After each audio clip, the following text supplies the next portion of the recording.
domba yang dibawa ke pembantaian, seperti induk domba yang keluh di depan orang-orang yang menggunting bulunya. Ia tidak membuka mulutnya. Sesudah penahanan dan penghukuman ia terambil. Dan tentang nasibnya, siapakah yang memikirkannya? Sungguh, ia terputus dari negeri orang-orang hidup. Dan karena pemberontakan umatku, ia kena tulah. Orang menempatkan kuburnya di antara orang-orang fasik. Dan waktu mati, ia ada di antara penjahat-penjahat, sekalipun ia tidak berbuat kekerasan, dan tipu tidak ada di dalam mulutnya. Tetapi Tuhan berkehendak meremukkan dia dengan kesakitan, dan apabila ia menyerahkan dirinya sebagai kurban silih, ia akan melihat keturunannya, umurnya akan lanjut, dan kehendak Tuhan akan terlaksana karena dia. Sesudah kesusahan jiwanya, ia akan melihat terang dan menjadi puas. Sebab Tuhan berfirman, "Hambaku, sebagai orang yang benar, akan membenarkan banyak orang oleh hikmat-Nya, dan kejahatan mereka Dia pikul. Sebab itu, aku akan membagikan kepadanya orang-orang besar sebagai rampasan, dan ia akan memperoleh orang-orang kuat sebagai jarahan. Ini semua sebagai ganti, karena ia telah menyerahkan nyawanya ke dalam maut, dan karena ia terhitung di antara para pemberontak. Sekalipun ia menanggung dosa banyak orang dan berdoa untuk pemberontak-pemberontak." Demikianlah sabda Tuhan. Syukur kepada Allah.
Jangan sekali-kali aku mendapat malu. Luputkanlah aku oleh karena keadilan-Mu. Ke dalam tangan-Mu ku serahkan nyawaku. Sudilah membebaskan daku, ya Tuhan Allah yang setia.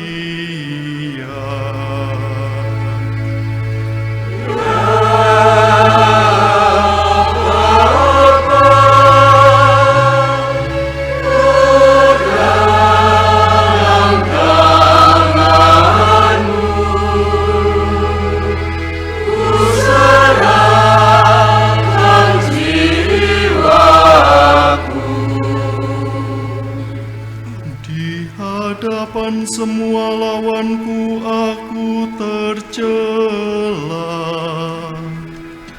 Tetangga-tetanggaku merasa jijik,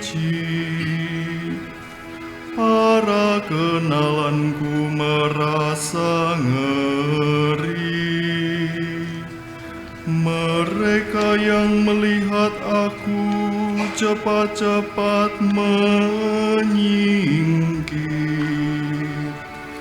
Aku telah hilang dari ingatan seperti orang mati, telah menjadi seperti barang yang pecah.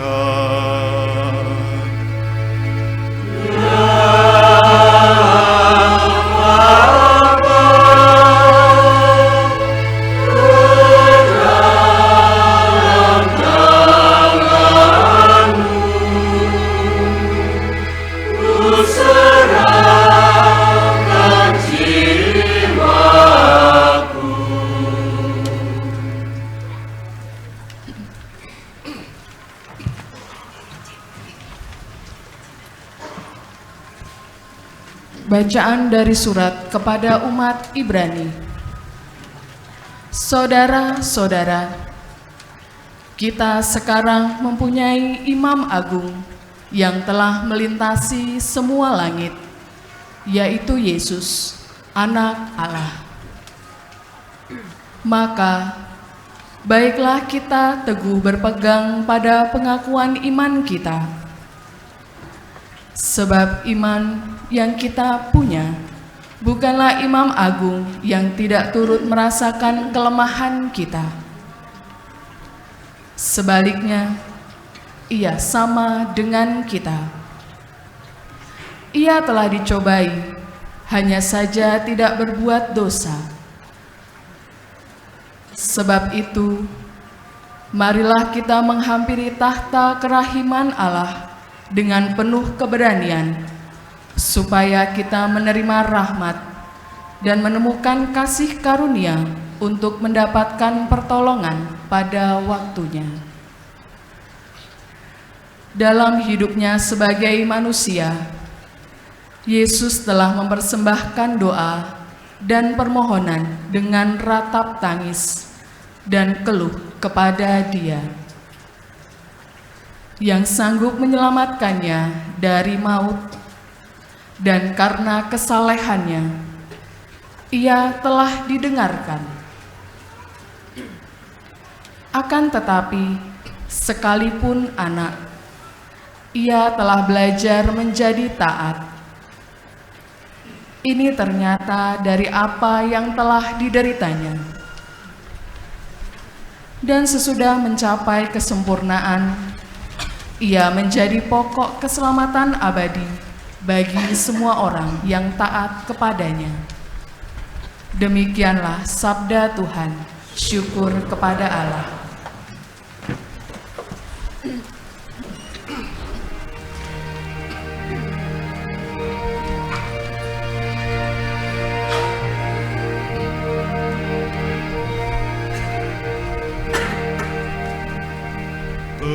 Terpujilah Kristus Tuhan, Sang Raja kemuliaan kekal. Terpujilah Kristus Tuhan, Sang Raja kemuliaan kekal. Kristus sudah taat bagi kita, Ia taat sampai mati, bahkan sampai mati di salib. Itulah sebabnya Allah sangat meninggikan Dia dan menganugerahinya nama di atas segala nama. Terpujilah Kristus Tuhan, Sang Raja kemuliaan kekal.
Seusai perjamuan Paskah, keluarlah Yesus dari ruang perjamuan bersama dengan murid-muridnya, dan mereka pergi ke seberang sungai Kidron. Di situ ada suatu taman. Yesus masuk ke taman itu bersama dengan murid-muridnya. Yudas yang mengkhianati Yesus tahu juga tempat itu, karena Yesus sering berkumpul di situ dengan murid-muridnya. Maka datanglah juga Yudas ke situ bersama sepasukan prajurit dan penjaga-penjaga bait Allah yang disuruh oleh imam-imam kepala dan orang-orang Farisi. Mereka datang lengkap dengan lentera, suluh dan senjata. Yesus tahu akan semua yang akan menimpa dirinya, maka ia maju ke depan dan berkata kepada mereka, "Siapakah yang kamu cari?" Jawab mereka, "Yesus dari Nazaret." Kata Yesus kepada mereka, "Akulah Dia." Yudas yang mengkhianati Yesus berdiri juga di situ bersama-sama mereka.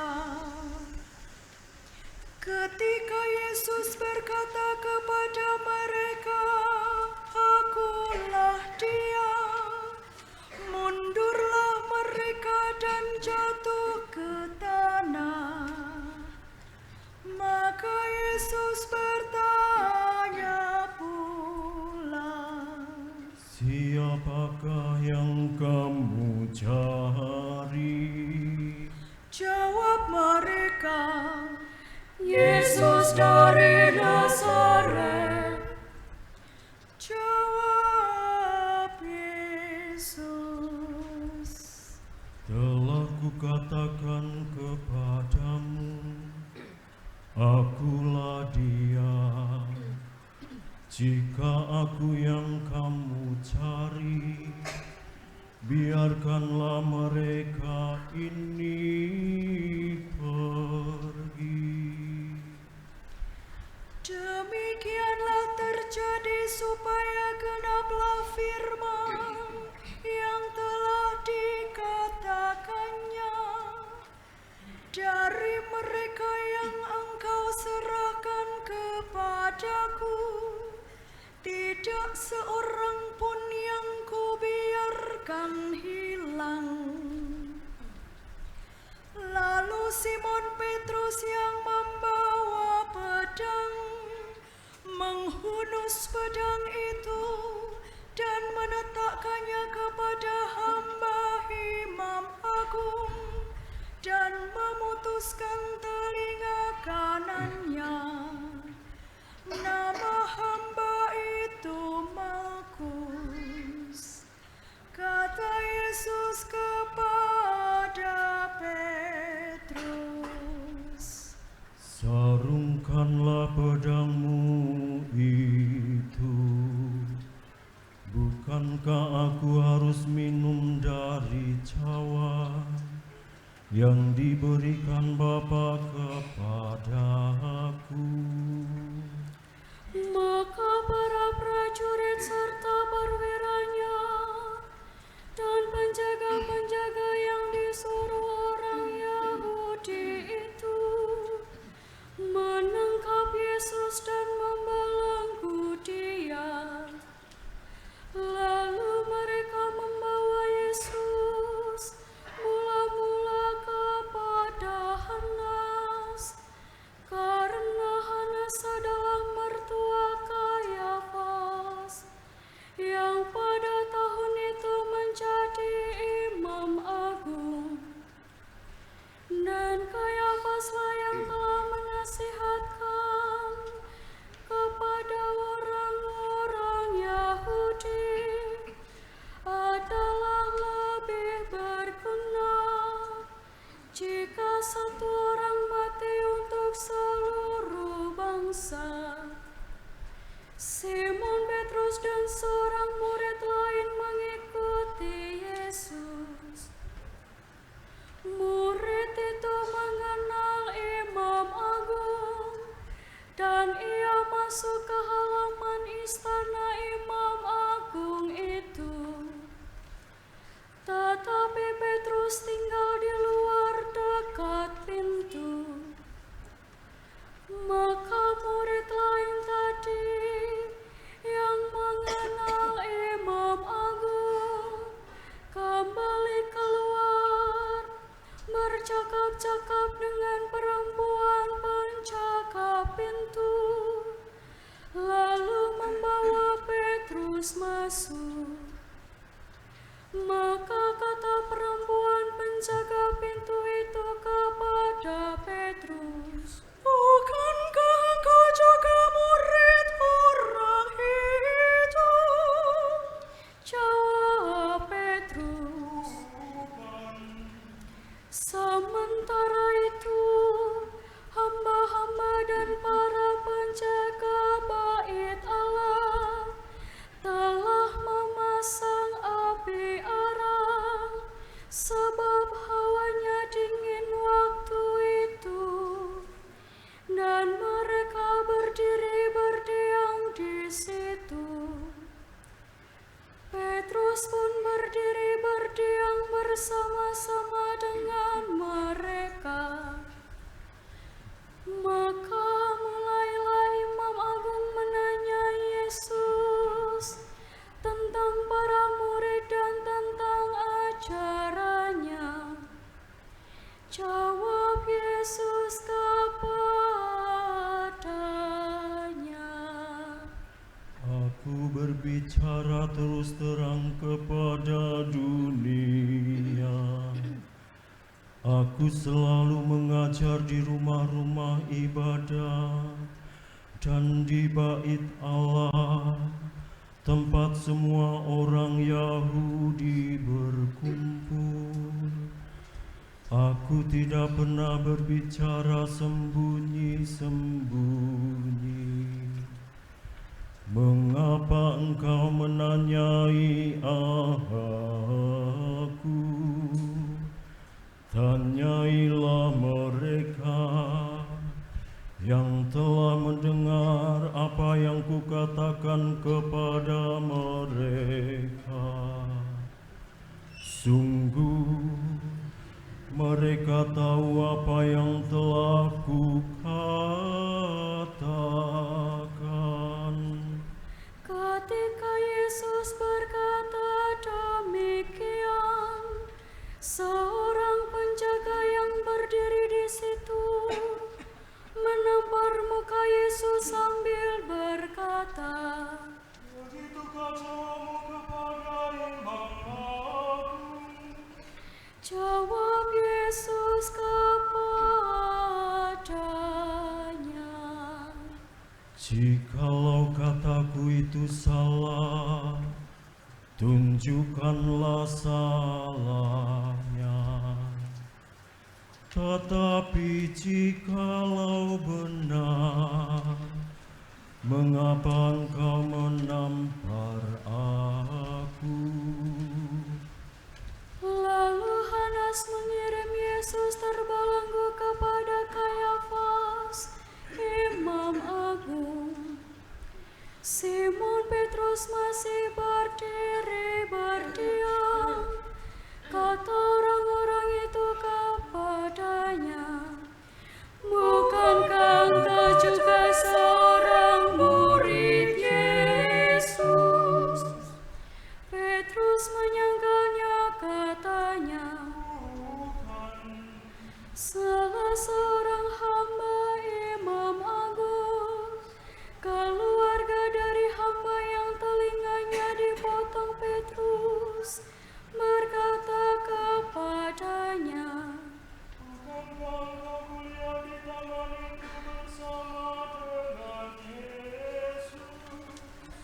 maka Petrus menyangkal lagi, dan ketika itu berkokoklah ayam.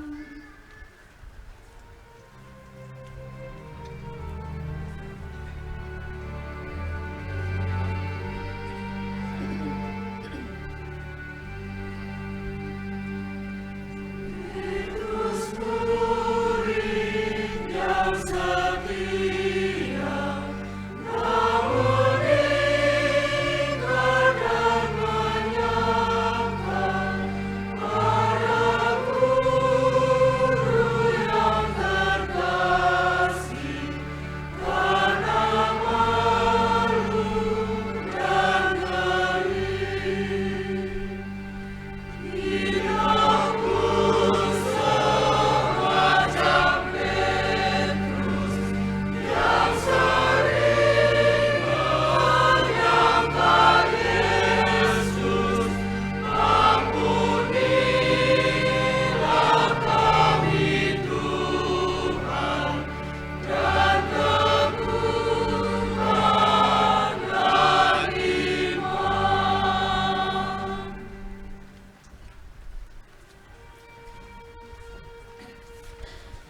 Keesokan harinya, mereka membawa Yesus dari istana Kayafas ke gedung pengadilan.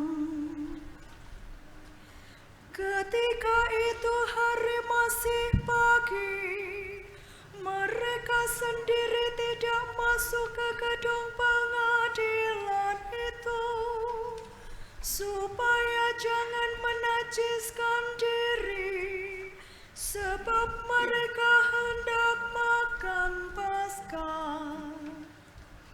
Sebab itu Pilatus keluar mendapatkan mereka dan berkata, Apakah tuduhanmu terhadap orang ini? jawab mereka kepadanya, jikalau ia bukan penjahat, kami tidak menyerahkannya kepadamu. Kata Pilatus kepada mereka, Panggillah dia, dan hakimilah dia menurut Taurat. kata orang-orang Yahudi itu, kami tidak diperbolehkan membunuh seseorang. Demikianlah terjadi supaya genaplah firman Yesus yang dikatakannya untuk menyatakan bagaimana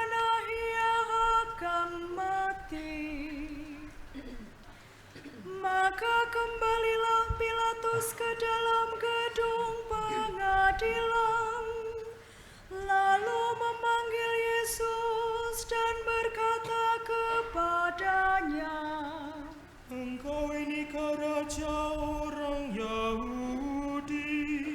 jawab Yesus, Dari hatimu sendirikah engkau katakan hal itu? Atau adakah orang lain yang mengatakan kepadamu tentang aku? kata Pilatus. Orang Yahudi aku, bangsamu sendiri dan imam-imam kepala telah menyerahkan engkau kepadaku. Apakah yang telah engkau perbuat? Jawab Yesus, Kerajaanku bukan dari dunia ini. Jika kerajaanku dari dunia ini, pasti hamba-hambaku sudah melawan, supaya aku jangan diserahkan kepada orang Yahudi. Akan tetapi kerajaanku bukan dari sini.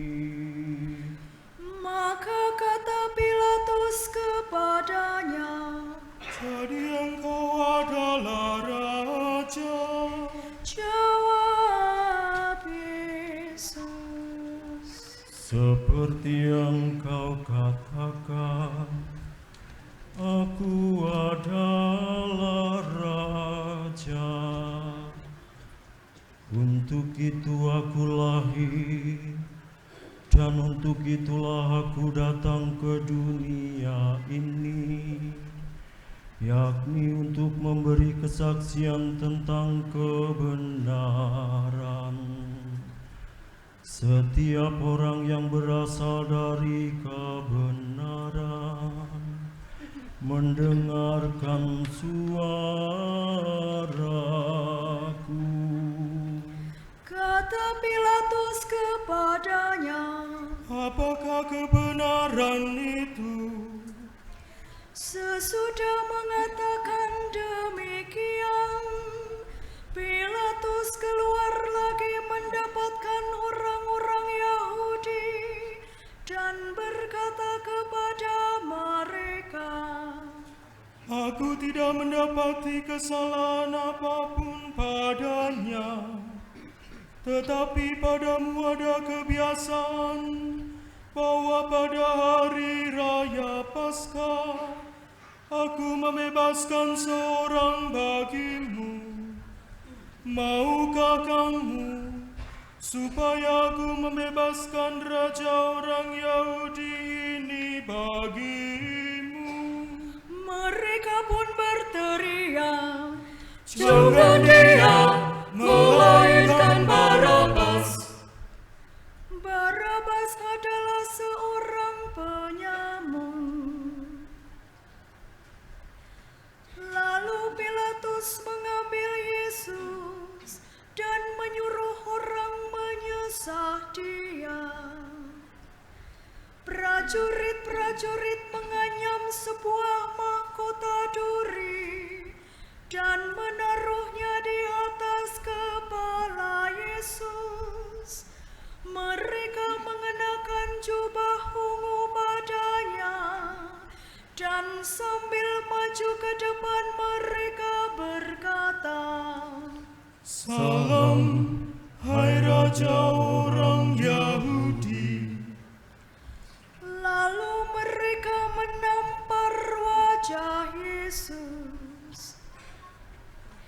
Pilatus keluar lagi dan berkata kepada orang-orang Yahudi, Lihatlah aku membawa dia keluar kepada kamu. supaya kamu tahu bahwa aku tidak mendapati kesalahan apapun padanya. Lalu Yesus keluar, bermahkota duri dan berjubah ungu.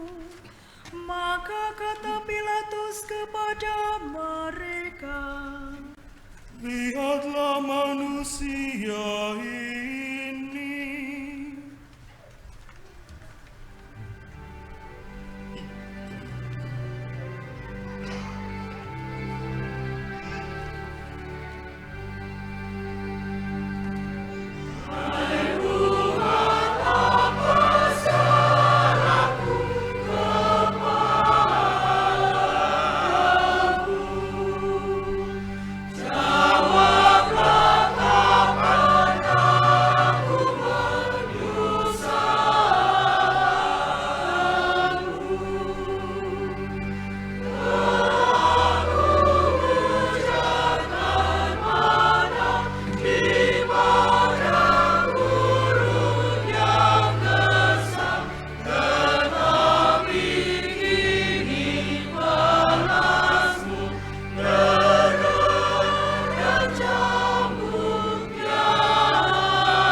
ketika para imam kepala dan penjaga-penjaga itu melihat Yesus, berteriaklah mereka, Salibkan dia, salibkan dia.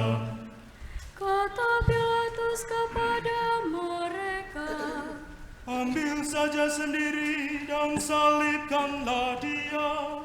Sebab aku tidak mendapati kesalahan apapun padanya. jawab orang-orang Yahudi itu kepadanya, kami mempunyai hukum, dan menurut hukum itu ia harus mati, sebab ia menganggap dirinya sebagai anak Allah. Ketika Pilatus mendengar perkataan itu, bertambah takutlah ia. Lalu ia masuk pula ke dalam gedung pengadilan dan berkata kepada Yesus, Dari manakah asalmu? tetapi Yesus tidak memberi jawab kepadanya. Maka kata Pilatus, Tidakkah engkau mau berbicara dengan aku? Tidakkah engkau tahu bahwa aku berkuasa membebaskan engkau dan berkuasa juga untuk menyalibkan engkau? Yesus menjawab, Engkau tidak mempunyai kuasa apapun terhadap aku, jikalau kuasa itu tidak diberikan dari atas. Sebab itu, Dia yang menyerahkan aku kepadamu lebih besar dosanya. Sejak itu, Pilatus berusaha untuk membebaskan Yesus. Tetapi orang-orang Yahudi berteriak, "Jikalau engkau membebaskan dia, engkau bukanlah sahabat Kaisar. Setiap orang yang menganggap diri raja melawan Kaisar,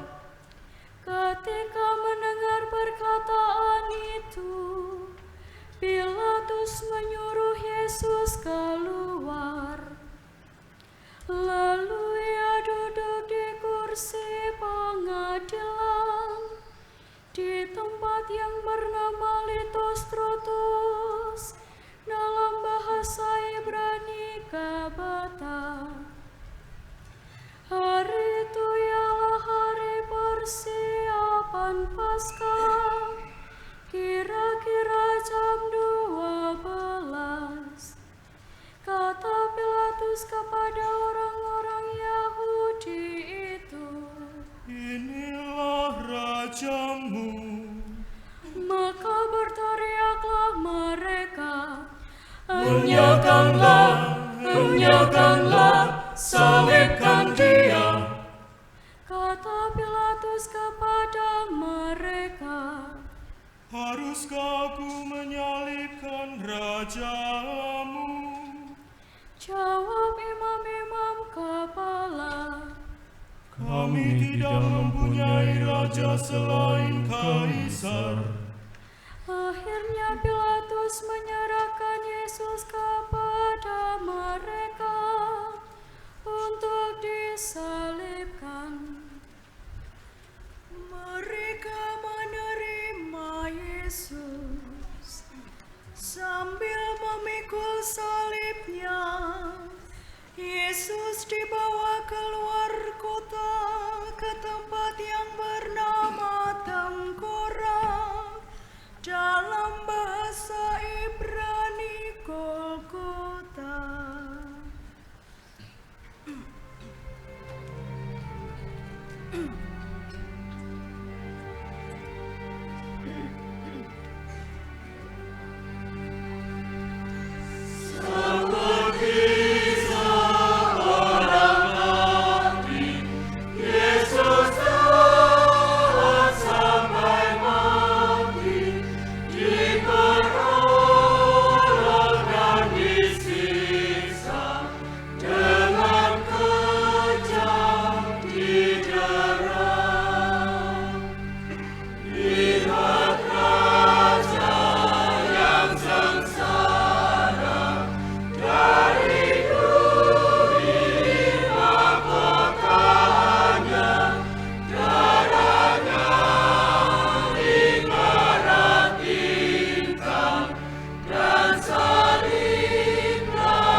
Di situ Yesus disalibkan, dan bersama dengan Dia disalibkan juga dua orang lain, sebelah menyebelah, Yesus di tengah-tengahnya. Pilatus menyuruh memasang juga tulisan di atas kayu itu. Bunyinya, Yesus orang Nazaret, Raja orang Yahudi. Banyak orang Yahudi membaca tulisan itu, sebab tempat Yesus disalibkan itu letaknya dekat kota, dan kata-kata itu tertulis dalam bahasa Ibrani, Latin, dan Yunani. Maka kata imam-imam kepala kepada Pilatus, Jangan engkau menulis Raja Yahudi, tetapi ia mengatakan, Aku Raja Yahudi. jawab Pilatus, Apa yang kutulis tetap tertulis. setelah prajurit-prajurit menyalibkan Yesus, mereka mengambil pakaian Yesus, lalu membaginya menjadi 4 bagian, masing-masing prajurit 1 bagian. Jubah Yesus pun mereka ambil, tetapi jubah itu tidak berjahit. Dari atas ke bawah merupakan satu tenunan utuh.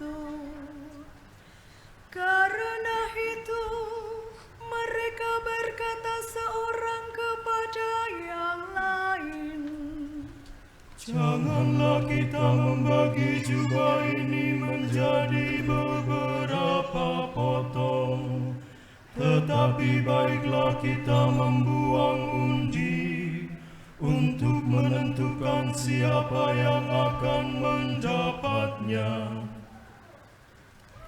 Demikianlah terjadi, supaya genaplah yang ada tertulis dalam kitab suci.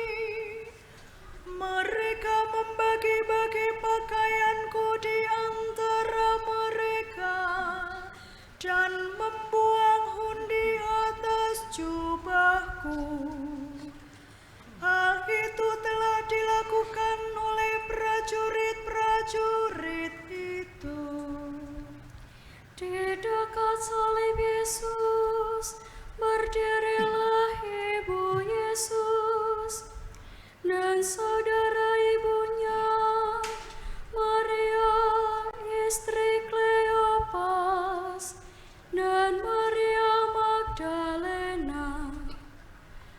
Ketika Yesus melihat ibunya dan murid yang ia kasihi di sampingnya, berkatalah ia kepada ibunya, Ibu,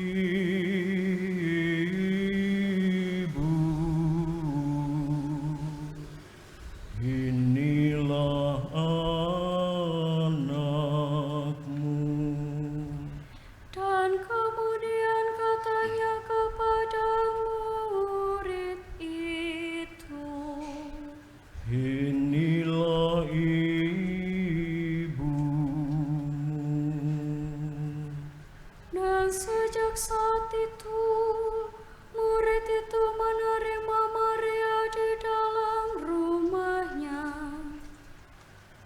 Sesudah itu, karena Yesus tahu bahwa segala sesuatu sudah selesai, berkatalah ia, supaya genaplah yang ada tertulis dalam kitab suci. Aku haus. Di situ ada suatu buli-buli penuh anggur asam.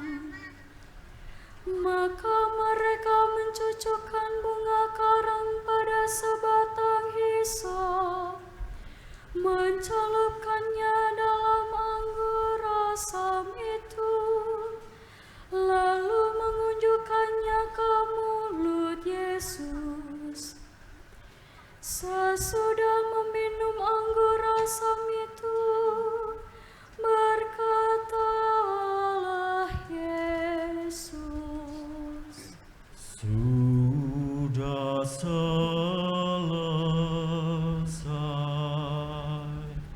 lalu Yesus menundukkan kepala dan menyerahkan nyawanya.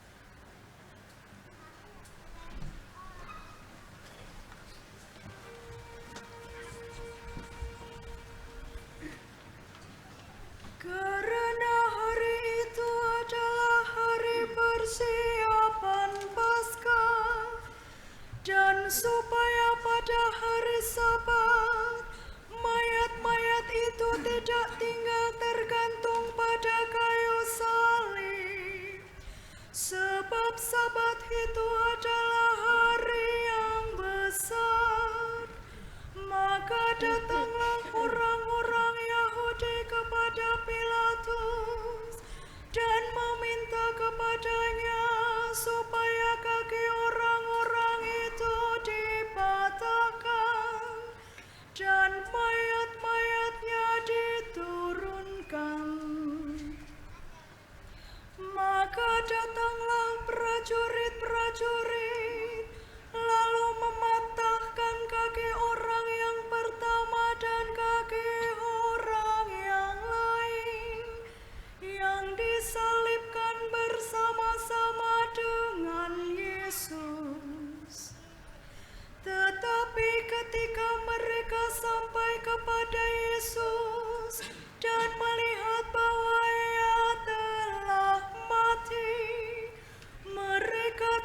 jadi mematahkan kakinya.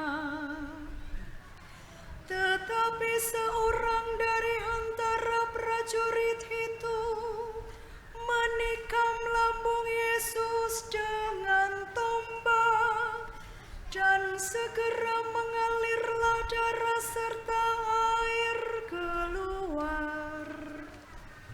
Dan orang yang melihat sendiri hal itu memberi kesaksian ini, dan benarlah kesaksiannya. Dan ia tahu bahwa ia mengatakan kebenaran, supaya kamu juga percaya. Sebab hal itu terjadi supaya genaplah yang tertulis dalam kitab suci, tidak ada tulangnya yang akan dipatahkan. Dan nas lain mengatakan, mereka akan memandang Dia yang telah mereka tikam. Sesudah itu Yusuf dari Arimatea, seorang murid Yesus, tetapi sembunyi-sembunyi karena takut kepada orang-orang Yahudi, meminta kepada Pilatus supaya ia diperbolehkan menurunkan jenazah Yesus. Dan Pilatus meluluskan permintaan Yusuf. Lalu datanglah ia dan menurunkan jenazah Yesus. Juga Nikodemus datang di situ. Dialah yang mula-mula datang waktu malam kepada Yesus. Ia membawa campuran minyak mur dengan minyak harum, kira-kira 50 kati beratnya. Mereka mengambil jenazah Yesus, mengafaninya dengan kain lenang, dan membubuhinya dengan rempah-rempah, menurut adat pemakaman orang Yahudi. Dekat tempat di mana Yesus disalibkan ada suatu taman, dan dalam taman itu ada suatu kubur baru, yang di dalamnya belum pernah dimakamkan seseorang. Karena hari itu hari persiapan Paskah orang Yahudi, sedang kubur itu tidak jauh letaknya, maka mereka membaringkan jenazah Yesus di situ. Demikianlah kisah susah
brother, Bapak Ibu, saudara-saudari, teman-teman dikasih Tuhan, baru saja kita mendengarkan kisah sengsara yang dibawakan dengan sangat bagus dan menyentuh. Dari kisah sengsara itu kita semua diingatkan akan beberapa hal. Yang pertama, kita makin ditegaskan bahwa Yesus itu bukan hanya mengajar, tapi Yesus juga memberikan contoh, ngelakoni apa yang diajarkannya. Ketika ia mengatakan, jika pipimu ditampar yang satu, berikanlah pipimu yang lain. Kita mikir Yesus itu asal ngomong piye gitu ya.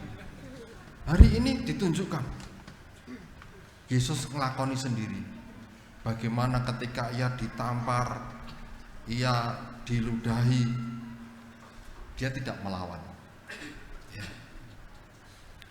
Ketika Tuhan mengatakan engkau harus mengampuni 70 kali 7.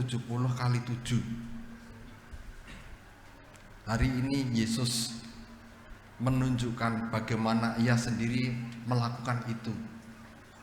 Ketika Petrus, murid yang paling disayangi itu, mengkhianatinya, bukan hanya sekali, tapi sampai 3 kali. Jadi dengan demikian, Bapak Ibu, ajaran Yesus itu bukan hanya sebuah kata-kata kosong. Ajaran Yesus itu adalah sebuah keutamaan di mana di situ kita ditunjukkan bagaimana Yesus meneladankan atau memberikan contoh bagaimana sabda itu dijalani. Ya. Jadi kita semua diajak untuk makin mengimani, mempercayai dan ngelakoni apa yang disabdakan Tuhan. Yang kedua, lewat kisah sengsara ini, Bapak Ibu, Anda dan saya diajak untuk membangun sikap yang tepat manakala kita itu mengalami macam-macam kesulitan dalam hidup. Ya. Hidup itu tidak selalu menyenangkan. Hidup itu tidak selalu mudah, hidup itu tidak selalu lurus seperti jalan tol. Ada kalanya hidup itu berat, bahkan amat berat. Ada kalanya jalan itu bukan hanya nanjak, tapi sungguh seperti tak bisa didaki. Ya. Ada kalanya hidup itu terasa sangat menyakitkan. Dalam situasi ini, apa yang harus kita lakukan? Belajarlah dari Tuhan Yesus. Ketika Anda hari-hari ini atau Anda pernah mengalami rasanya dikhianati oleh orang yang Anda cintai, belajarlah dari Yesus.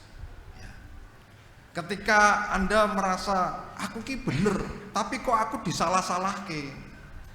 Aku ki bener, tapi kok aku malah dituduh, difitnah dan sebagainya. Ketika Anda sedang putus asa, lihatlah Tuhan Yesus. Ketika Anda itu sudah lembut, sabar, tapi malah Anda dijak-injak, Anda malah ditampari, Anda malah KDRT nih ya. KDRT nih ya. Sinaulah dari Tuhan Yesus. Ketika Anda itu pengen mendapatkan keadilan, tetapi justru malah mengalami kesenang-menangan sehingga Anda tidak berdaya lagi untuk membela diri. Wes apapun yang Anda katakan itu salah kabeh. Itu kayak bapak-bapak kalau lagi bicara sama ibu-ibu itu ya. Peraturan pertama, ibu tidak bisa salah. Peraturan kedua, kalau bapak dan ibunya salah, lihat peraturan pertama. Intinya ibu tidak bisa salah. Wis benere kaya apa wis seneni we. Makanya ibu itu disebut makhluk paling kuat di dunia ini, gitu ya. Wis ngerti retenge ning kanan, beloke ning kiri. Ditubruk ngono iki ora njaluk ngapura malah miso-miso. Aku ki bener malah diseneni, gitu ya. Bapak Ibu, sinaulah dari Tuhan Yesus. Ketika Anda merasa di dunia tidak ada keadilan, apakah kita akan menyerah? Sinaulah dari Tuhan Yesus. Jadi Anda yang sekarang ini sedang putus asa karena merasa dizolimi, Anda yang sekarang ini sedang putus asa karena dikhianati oleh orang-orang yang Anda cintai, Anda yang sekarang ini sedang putus asa dan pengen menyerah karena merasa tidak mendapat keadilan dalam hidup ini, Anda tidak sendiri. Tuhan sudah memulai. Seorang murid tidak lebih besar daripada gurunya. Pertanyaannya, Anda akan merampungkan tugas Anda enggak dalam situasi seperti ini? Yesus mengatakan, selesailah sudah. Itu ya. Suara saya itu kalau lagi ndak batuk lebih bagus dari suaranya Mas. Ya. Jadi tuntas, ojo madeg nih tengah dalan, ya. Selesaikan. Tidak ada kok jenenge hidup yang setengah-setengah. Nderek Gusti Yesus kok ming suam-suam kuku. Nderek Gusti Yesus kok ming telese ming ning sikil tok. Teles kabeh tuntas, ya. Yang ketiga, Bapak Ibu, lewat kisah sengsara ini kita berjumpa dengan diri kita masing-masing. Ya. Saya menemukan aku ki jebul ya kayak Pilatus. Apa golek selamat. Harusnya aku memberikan keadilan meskipun tidak memenuhi tuntutan banyak orang. Adil itu adil. Tapi karena aku takut ditolak, karena aku takut dibenci oleh banyak orang, akhirnya apa? Aku itu melakukan ketidakadilan. Aku ki koyo Pilatus. Karena apa? Aku saya seneng golek pujian. Aku saya seneng golek selamate dhewe. Aku ki mungkin koyo Petrus. Ya. Iman iki ming sebiji sesawi. Begitu mengalami kesulitan langsung muntabir, mundur tanpa berita, hilang. Kamu murid Tuhan Yesus? Bukan, aku tidak kenal sama dia. Langsung hilang, langsung kemudian tidak mau menampakkan muka lagi. Petrus.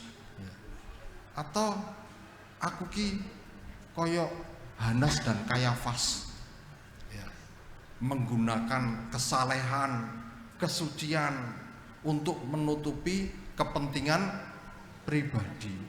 Kita ini pemimpin agama, kita ini wong saleh, wong suci, tapi janjane dia itu penuh dengan ambisi dan kepentingan. Bapak Ibu, Anda dan saya bisa bercermin dari kisah ini, karena saya percaya kita menemukan diri kita di dalam kisah ini. Maka Bapak Ibu, hari ini kita akan menempatkan salib sebagai pusat dalam hidup kita. Ya. Karena apa? Karena di salib itu kisah mengenai Tuhan Yesus itu dinyatakan. Di dalam salib itu kita diingatkan bahwa dosa sudah tidak bisa mengalahkan kita. Di dalam salib itu ada harapan bahwa perjuangan murid-murid Tuhan Yesus itu tidak akan pernah sia-sia. Maka Bapak Ibu, nanti kita akan menghormati salib, ya. Dan di dalam salib itu mari kita ingat kembali pergumulan kita dan kemudian kita satukan dengan salib Tuhan Yesus. Di dalam salib itu mari kita perbarui komitmen kita. Aku aku mau nderek Gusti Yesus. Dan aku mau manggul salibku sampai tuntas. Sampai nanti akhirnya mengatakan finish, selesailah sudah. Bapak Ibu, marilah sekarang kita lanjutkan dengan doa umat meriah.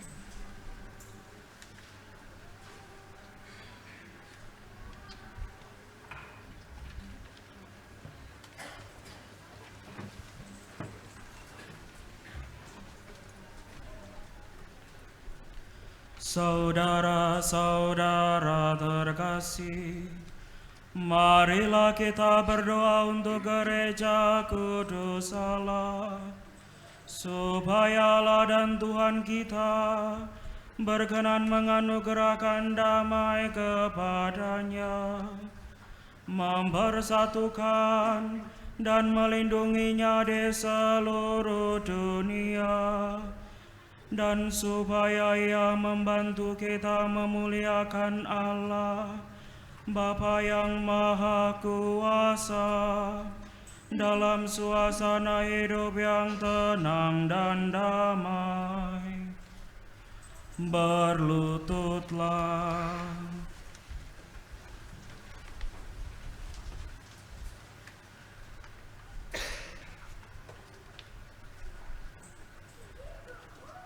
Berdirilah.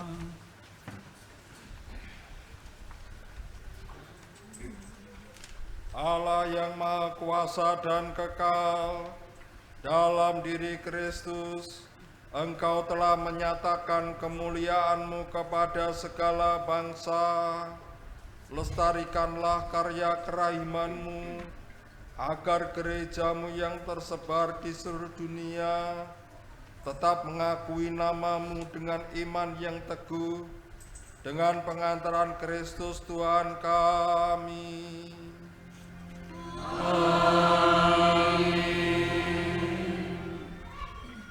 Marilah kita berdoa pula untuk Bapa Suci kita Paus Fransiskus, supaya Allah dan Tuhan kita yang telah memilih Dia menjadi uskup bagi gereja kudusnya, memberi Dia kesehatan dan kekuatan untuk memimpin umat kudus Allah.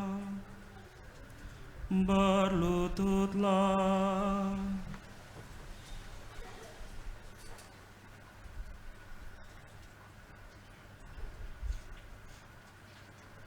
Berdirilah.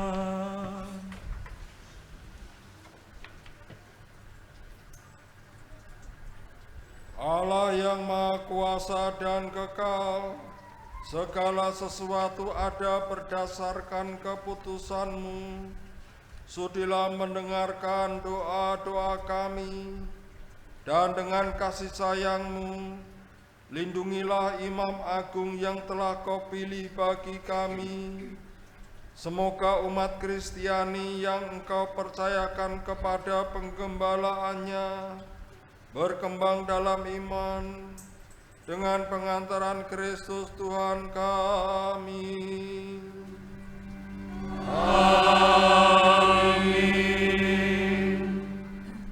Marilah kita berdoa pula untuk uskup kita Monsignor Robertus Rubiat Moko, untuk semua uskup, imam, diakon di seluruh gereja, dan untuk segenap umat beriman. Berlututlah.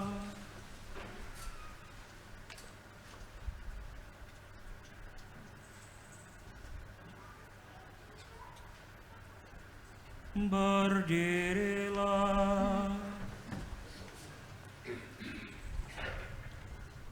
Allah yang Maha Kuasa dan kekal, dengan Roh-Mu Engkau menguduskan dan memimpin seluruh gereja. Dengarkanlah doa kami bagi para pelayan-Mu, Semoga berkat bantuan rahmat-Mu, mereka mengabdi Engkau dengan setia, dengan pengantaran Kristus Tuhan kami.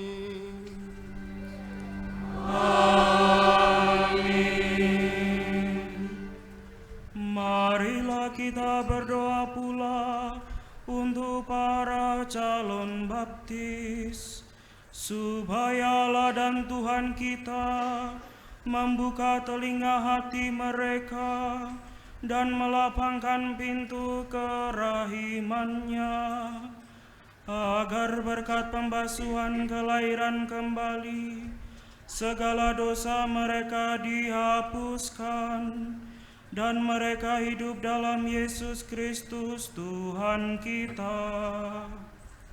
Berlututlah.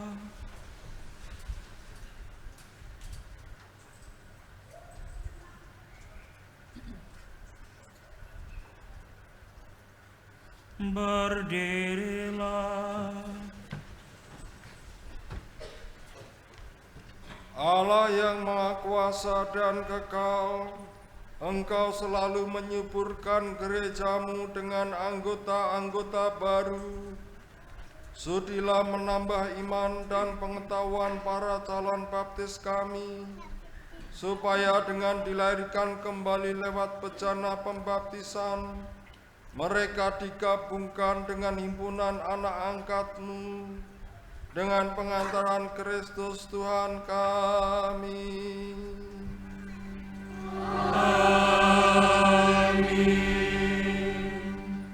Marilah kita berdoa pula untuk semua saudara yang percaya akan Kristus, supaya mereka yang hidup dengan benar dihimpun dan dijaga oleh Allah dan Tuhan kita dalam gerejanya yang esa. Berlututlah.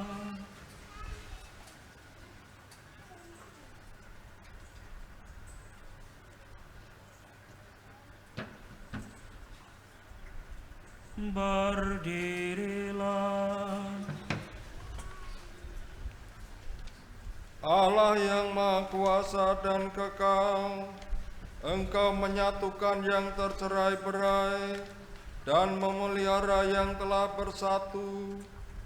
Pandanglah dengan rela kawanan domba putra-Mu, supaya mereka yang telah dikuduskan oleh satu baptisan tidak hanya dipadukan oleh keutuhan iman, tetapi juga disatukan oleh ikatan cinta dengan pengantaran Kristus Tuhan kami.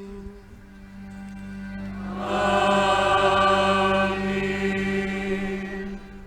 Marilah kita berdoa pula untuk mereka yang tidak percaya akan Kristus, supaya berkat terang Roh Kudus mereka juga dapat menemukan jalan keselamatan.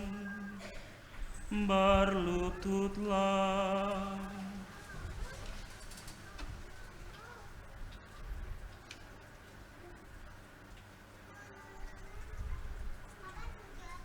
Berdirilah. Allah yang Maha Kuasa dan Kekal, bantulah mereka yang tidak mengakui Kristus, agar dengan hidup jujur di hadapan-Mu, mereka menemukan kebenaran. Bantulah kami, agar dengan semakin saling mengasihi dan semakin berhasrat memahami misteri kehidupan-Mu, kami menjadi saksi cinta-Mu yang lebih sempurna di dunia, dengan pengantaran Kristus Tuhan kami. Amin. Marilah kita berdoa pula untuk mereka yang tidak mengenal Allah, supaya mereka yang dengan tulus hati mencari kebenaran layak menemukan Allah sendiri. Berlututlah.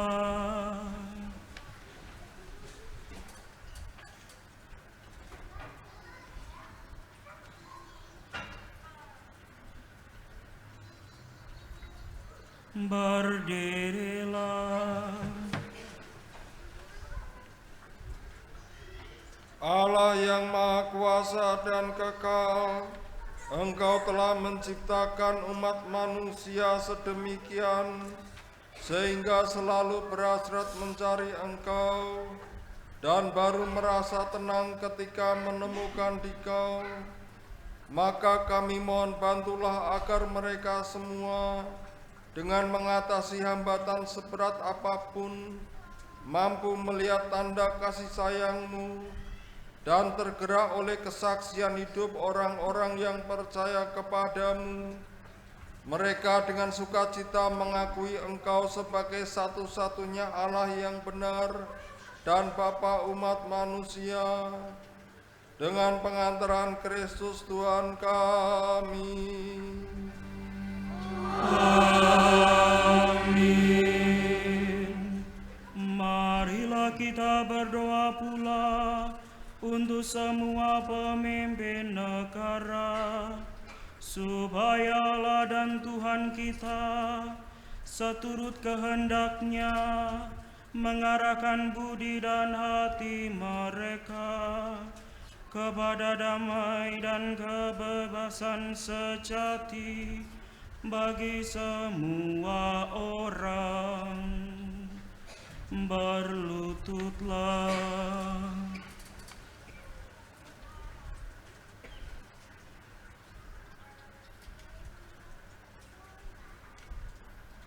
Berdirilah.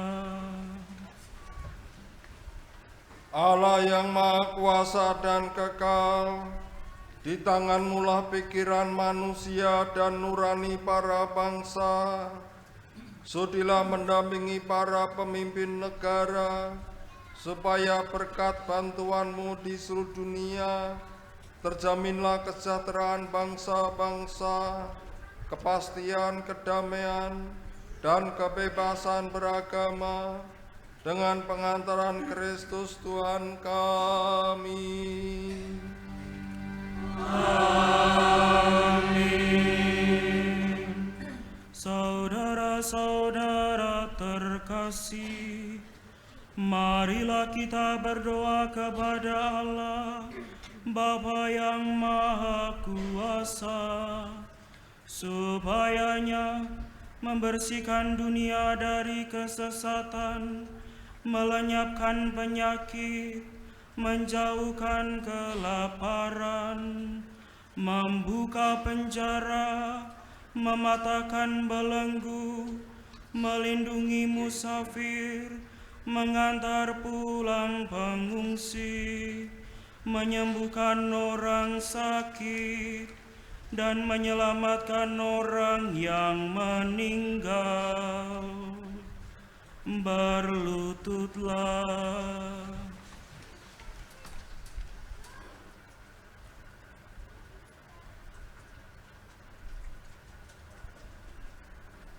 Berdirilah.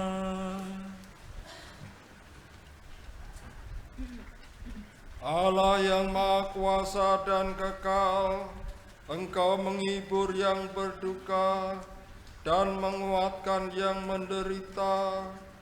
Kiranya jeritan doa semua orang yang tertimpa kesusahan karena kengerian perang, terutama di Ukraina, sampai kehadirat-Mu. Semoga semua yang berada dalam kesesakan bersukacita karena menerima belas kasih-Mu. Dengan pengantaran Kristus Tuhan kami. Amin.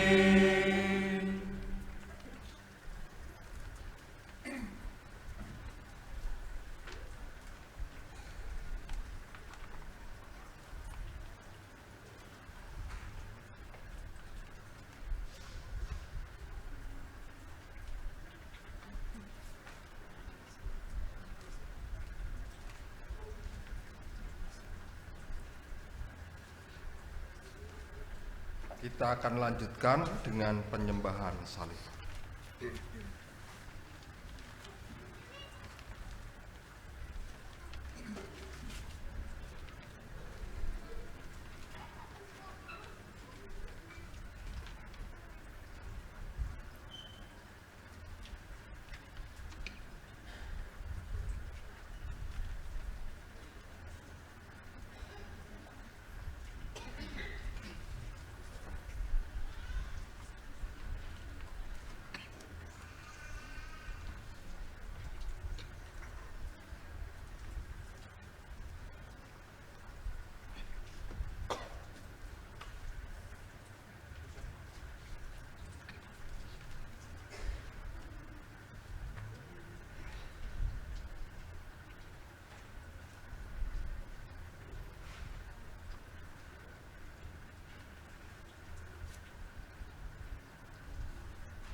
Lihat kayu salib, tempat penyelamat dunia,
lihat kayu salib,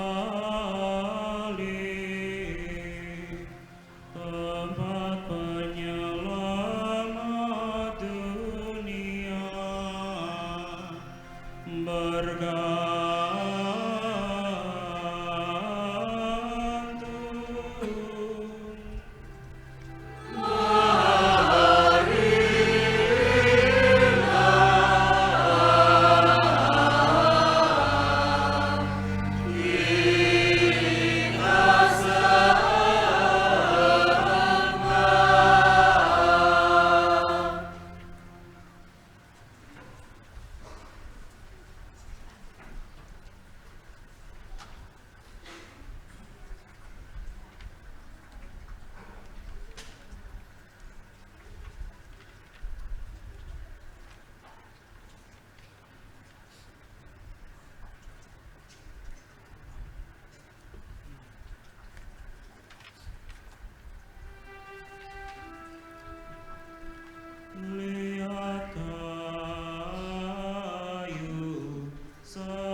tibalah saatnya kita akan menghormati salib Yesus.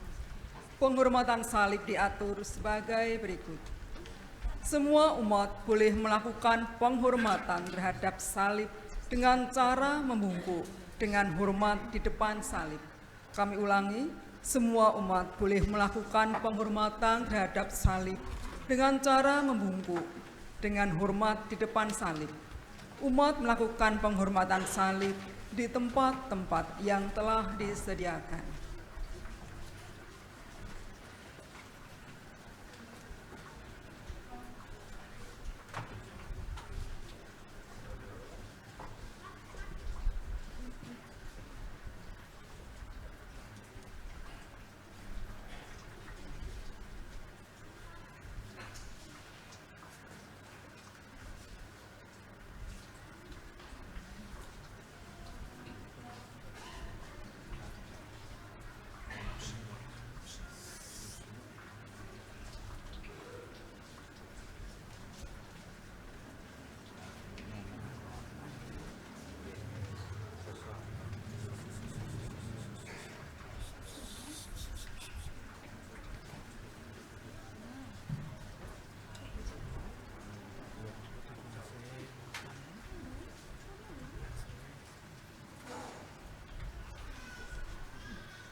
Atas petunjuk penyelamat kita dan menurut ajaran ilahi, marilah kita bersama-sama menyanyikan lagu doa yang diajarkan Tuhan kepada kita.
Engkau telah bersabda kepada para rasul-Mu, damai-Ku kutinggalkan bagimu, damai-Ku kuberikan kepadamu.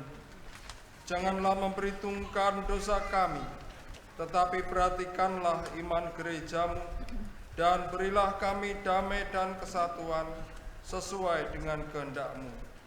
Engkau yang hidup dan meraja sepanjang segala masa. Amin. Semoga damai Tuhan selalu bersamamu. Mari kita sampaikan damai kepada saudara-saudari kita.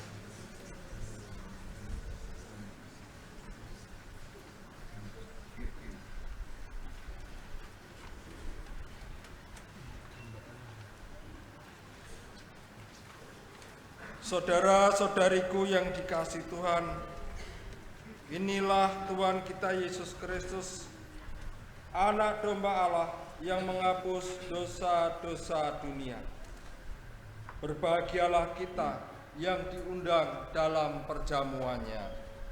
Ya Tuhan, saya tidak pantas Tuhan datang kepada saya, tapi bersabdalah saja, maka saya akan.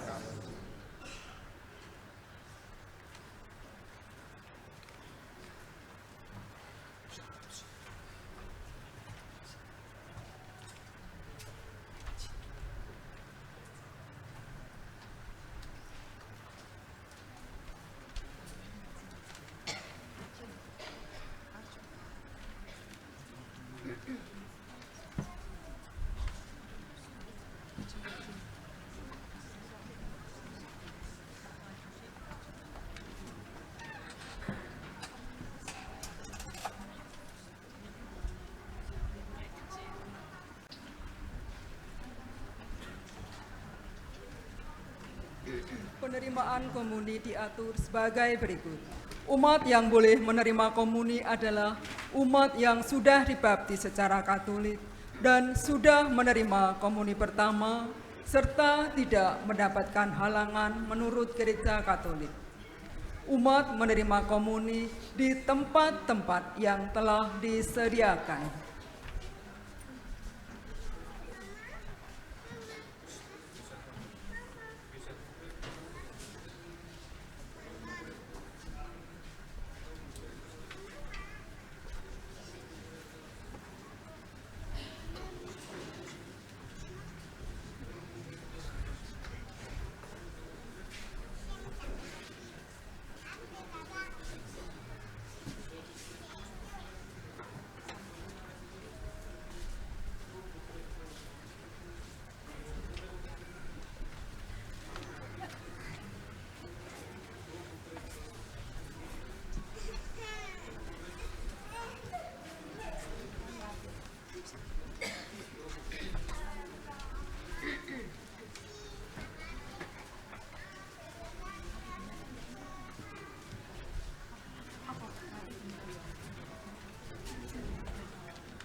Marilah berdoa.